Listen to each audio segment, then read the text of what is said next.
Hello viewers, welcome to our channel. నేను చరణ్ పరిమి.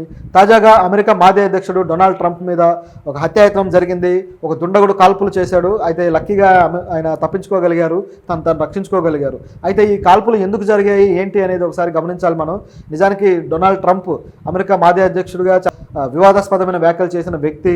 అలాగే ఈ వీసాల విషయంలో కావచ్చు, భారతీయులు ఏషియన్స్ అమెరికా వెళ్ళి అక్కడ జాబులు వెతుక్కునే విషయంలో కావచ్చు, నేను వీళ్ళని కట్టడి చేస్తాను, అమెరికాకి మొదటి ప్రాధాన్యత ఇస్తాను అని చెప్పిన వ్యక్తి. అలాంటి వ్యక్తిని, అమెరికాకి ఎంతో కీలకమైన ఒక రైట్ వింగ్ రాజకీయం చేసిన వ్యక్తిని ఎందుకు చంపడానికి ప్రయత్నించారు అనేది ఒక అనుమానం. అయితే ఈ డొనాల్డ్ ట్రంప్ రాజకీయంగా ఇలాంటి హత్యాయత్నాలు అమెరికాలో అనేకం జరుగుతూ వచ్చాయి గతం నుంచి కూడా. సో అలా జరిగిన వాటిలో కొంతమంది గ్రేట్ టవరింగ్ పర్సనాలిటీస్ అయిన కొంతమంది లీడర్స్ కూడా చనిపోయారు. సో వాళ్ళు ముఖ్యంగా అబ్రహాం లింకన్, మనకు తెలిసిందే. ఆయన 1865లో అబ్రహాం లింకన్ చనిపోయారు. సో దానికి కూడా కారణం ఇప్పుడు ఆయన చంపిన వ్యక్తి ఒక తెల్లజాతీయుడు. అబ్రహాం లింకన్ కూడా తెల్లజాతీయుడే, ఆయన చంపిన వ్యక్తి కూడా తెల్లజాతీయుడు. సో ఆయన ఎందుకు చంపాడు అనే దానికి మనకు చరిత్ర పుస్తకాల్లో చూసుకుంటే ఆయన ఈ నల్లజాతీయుల స్లేవ్స్ ఏదైతే బానిసత్వం ఉందో దానికి వ్యతిరేకంగా ఆయన ఎంతో పోరాడి దాన్ని ఎలాగైనా రద్దు చేయాలని చెప్పి పట్టుబట్టి రద్దు చేశాడు అబ్రహాం లింకన్. సో అది చాలామంది తెల్లజాతీయులకు నచ్చలేదు. జాత్యహంకారం అంటాం కదా. సో ప్రస్తుతం కూడా అమెరికాలో అది ఉంది. చాలామంది దానివల్ల భారతీయులు కూడా ఇబ్బంది పడుతూ ఉంటారు, ఏషియన్స్ ఇబ్బంది పడుతూ ఉంటారు, చైనీయులు కావచ్చు, వీళ్ళంతా కూడా. ఇక బ్లాక్స్ అయితే చాలా దారుణంగా ట్రీట్ చేయబడుతూ ఉంటారు. సో ఈ విధంగా పరిస్థితి ఉంది చాలా చోట్ల. అంటే పూర్తిగా అలా ఉందని కాదు, చాలా చోట్ల ఉంది. మన దేశంలో ఎట్లాగైతే కుల వివక్ష ఎక్కువ ఉంటుందో అక్కడ జాత్యహంకారం అనేది, అలాగే ఈ తెల్లజాతి వివక్ష అనేది ఎక్కువగా ఉంటూ వస్తుందన్నమాట. సో ఈ విధంగా ఈ కారణంతో అబ్రహాం లింకన్ చనిపోయాడు. ఆ తర్వాత వచ్చేస్తే జాన్ ఎఫ్ కెనడీ, ఆయన మీద కూడా హత్యాయత్నం జరిగి ఆయన చనిపోయాడు. ఇట్లా కొంతమంది ఉన్నారనమాట గతంలో చనిపోయిన ప్రెసిడెంట్స్. సో ఇట్లా ఈ మాజీ ప్రెసిడెంట్ ఎవరైతే ఉన్నారో డొనాల్డ్ ట్రంప్, ఈయన మీద కూడా దాడి చేయడం జరిగింది. అయితే ఈయన తప్పించుకున్నారు. పోలీసులు వెంటనే రియాక్ట్ అయిపోయి తప్పించడం జరిగింది. ఆ దుండగుడిని నిలువరించగలిగారు. దాదాపు 180 అడుగుల దూరం నుంచి ఆయన కాల్పులు చేయడం జరిగింది. అది కూడా షార్ప్ షూటర్ అనే అతను అర్థమైపోతుంది. ఎందుకంటే డైరెక్ట్గా తలకి గురిపెట్టి షూట్ చేశాడనమాట. ఇలాంటిది ఇంత షార్ప్గా షూట్ చేయగలిగే కెపాసిటీ కేవలం షార్ప్ షూటర్స్కే ఉంటుంది. అయితే ఈ షూట్ చేసిన వ్యక్తి కూడా తెల్లజాతీయుడే. అదే ఇక్కడ ట్విస్ట్ అనమాట. సో తెల్లజాతీయుడు ఎందుకు చంపాలనుకున్నాడు? నిజానికి ట్రంప్ భావజాలం గమనిస్తే ఆయన పూర్తిగా తెల్లజాతికి సపోర్ట్ చేసే వ్యక్తి. ఆయన నేటివ్ మీన్స్ ఇప్పుడు ప్రస్తుతం అమెరికా నేషనల్ ఏదైతే స్టాండ్ ఉందో, సో ఆ నేషనల్ స్టాండ్ తీసుకున్న వ్యక్తి అనమాట.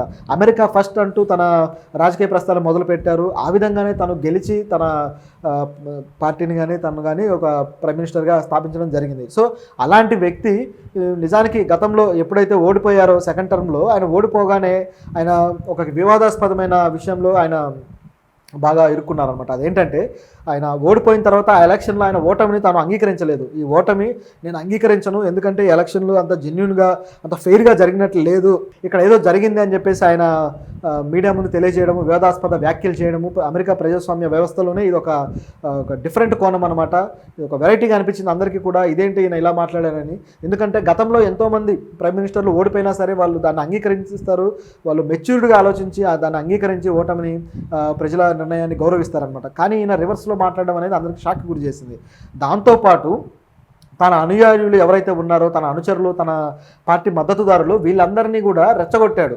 సో మీరు దాడులు చేయండి అన్నట్టుగా ఆయన రెచ్చగొట్టి దాడులు చేయించాడు. అది ఎంత దుర్మార్గంగా జరిగిందంటే, వైట్ హౌస్ ప్రజాస్వామ్యానికే మచ్చు తునక లాంటి, ప్రజాస్వామ్యానికే ఒక పెట్టని కోట లాంటి ఈ అమెరికాలో ఈ వైట్ హౌస్ అనేది ఎంతో గొప్ప పేరున్న ప్రజాస్వామ్య విలువలకు చిహ్నంగా చెప్పుకోగలిగే ఈ వైట్ హౌస్ మీద దాడి చేయించాడు. సో ఈ దాడి అనేది ఒక్కసారిగా యావత్ ప్రపంచాన్ని కూడా షాక్కి గురి చేసింది. ట్రంప్ ఇలా చేశాడేంటి అని చెప్పేసి అమెరికాలో వైట్ హౌస్ మీద దాడి జరిగి వైట్ హౌస్ మీద పెద్ద బీభత్సం చేసేసారనమాట ఆయన అనుయాయులు వచ్చేసి. మొత్తం బీభత్సం చేయడాన్ని బట్టి చూస్తే దీని వెనక్కున్న ట్రంప్ ఆయన ఆలోచన విధానము, ఆయన ఆలోచన తీరు అనేది మనం ఒకసారి అర్థం చేసుకోవాలి. సో ఆయన ఎంత టెరిఫిక్గా, ఎంత దూరమైన వెళ్ళడానికి వెనుకాడడు అనేది ఇక్కడ కనిపిస్తూ ఉంది. అంతేకాకుండా గతంలో ఇప్పుడు ముస్లిం దేశాల నుంచి శరణార్థులను కానీ వీళ్ళెవరిని మేము రానివ్వము అని చెప్పేసి ఆయన హుకుం జారీ చేయడము, దానికి తగ్గట్టుగా ఆయన కొన్ని ప్రణాళికలు రూపొందించడం కూడా చూసాం. అయితే దాని మీద ఎంతో వ్యతిరేకత కూడా వచ్చింది, సరైంది కాదు అని చెప్పేసి. సో ఇవన్నీ కూడా ట్రంప్ చేస్తూ వచ్చిన వ్యతిరేక కార్యకలాపాలు.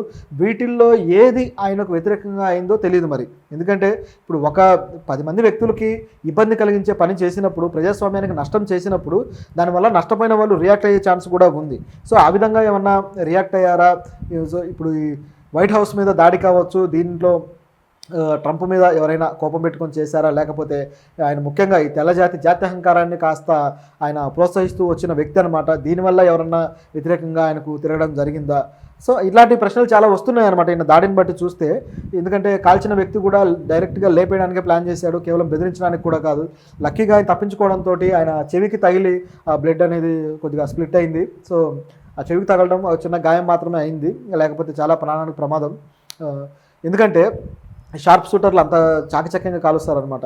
ఇది చూస్తే మనకి అతడు సినిమాలో ఒక సన్నివేశం ఉంటుందన్నమాట, ఆ సన్నివేశం గుర్తురాక మానదు. అయితే దాని వెనక రాజకీయ లబ్ధి కోసం ఆ క్యారెక్టర్ చేస్తుంది. ఒకవేళ అలాంటిది ఏమైనా ప్రయత్నమా ఇది అనే డౌట్ కూడా ఉందన్నమాట. అయితే ఇంకా FBI ఇన్వెస్టిగేషన్ జరగాల్సి ఉంది, మరి వాళ్ళు ఏం చెప్తారు ఏంటి అనేది కూడా చూడాలి.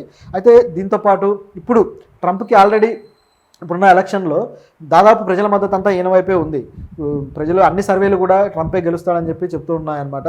సో మరి ఇంత సపోర్ట్ ఉన్నప్పుడు ట్రంప్ గెలవకూడదని ఎవరన్నా కుట్ర పన్ని ఇలాంటి ప్రయత్నం చేశారా అనేది కూడా చూడాల్సిన అవసరం ఉంది. అయితే దీన్ని ఖండిస్తూ మన భారతదేశ ప్రధాని మోడీ ఖండించారు తీవ్రంగా. అలాగే మరికొంతమంది ఇతర దేశాల ప్రధానులు కూడా ఖండించారు. ఎందుకంటే ఇలాంటి ఒక అగ్రరాజ్యమైన అమెరికాలో ఇలాంటి జరగడం అనేది ఈ మోడర్న్ సొసైటీలో చాలా షాక్కి గురి చేసేది. గతంలో అంటే ఇప్పుడు అబ్రహం లింకన్ జరిగిన టైంలో అంటే 19th సెంచరీ అట్లా పాత జనరేషన్ కాబట్టి అప్పుడు అవకాశం ఉందేమో, కానీ ఇప్పుడు అలాంటి జరగడం మాత్రం నిజంగా షాక్ గురి చేసేది. మన ఇండియాలో కూడా ఇట్లా ప్రైమ్ మినిస్టర్ల మీద జరగటము, వాళ్ళు చనిపోవడం మనం అనేకం చూసామన్నమాట. సో ఈ విద్వేషపూరితమైన ఈ రాజకీయ కక్షలు అనేవి ఇంత దుర్మార్గానికి కూడా ఒడిగట్టడానికి